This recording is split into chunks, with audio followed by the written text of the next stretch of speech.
Iwoz, computer geek to cult icon. How I invented the personal computer, co-founded Apple, and had fun doing it. By Steve Wozniak with Gina Smith. Narrated by Patrick Lawlor. Copyright 2006 by Steve Wozniak and Gina Smith. This unabridged audiobook is published by arrangement with Steve Wozniak, Gina Smith, and Brockman Incorporated, and was produced in the year 2006 by Tantor Media Incorporated, which holds the copyright thereto.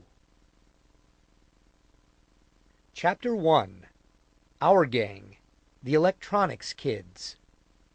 You usually start books like this by talking about your parents, who they were or what they did for a living before you were born or while you were growing up.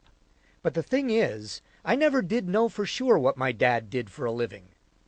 As early as I can remember, my brother, sister, and I all had to grow up with this secret. And as secrets go, oh man, this one was huge.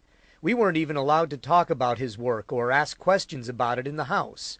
The conversation was strictly off limits. I did know Dad was an engineer, and I knew he worked in the missile program at Lockheed. That much he said, but that was pretty much it. Looking back, I figure that because this was in the late 1950s and early 1960s at the height of the Cold War, when the space program was so hot and top secret and all, probably that's why he couldn't tell me anything more about it. What he worked on, what he did every day at work, he'd say absolutely nothing about. Even up to the day he died, he didn't give so much as a hint.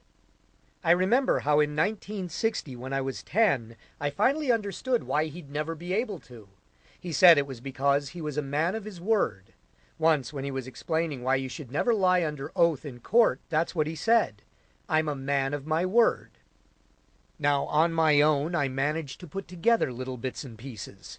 I remember seeing NASA-type pictures of rockets and stuff related to the Polaris missile being shot from submarines or something. But he was just so close-mouthed about it, the door slammed there. I tell you this because I'm trying to point out that my dad believed in honesty. Extreme honesty.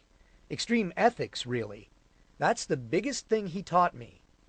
He used to tell me it was worse to lie about doing something bad under oath than it was to actually do something bad, even like murdering someone. That really sunk in. I never lie, even to this day. Not even a little. Unless you count playing pranks on people, which I don't. That's comedy. Entertainment doesn't count. A joke is different from a lie, even if the difference is kind of subtle. Sample complete. Ready to continue?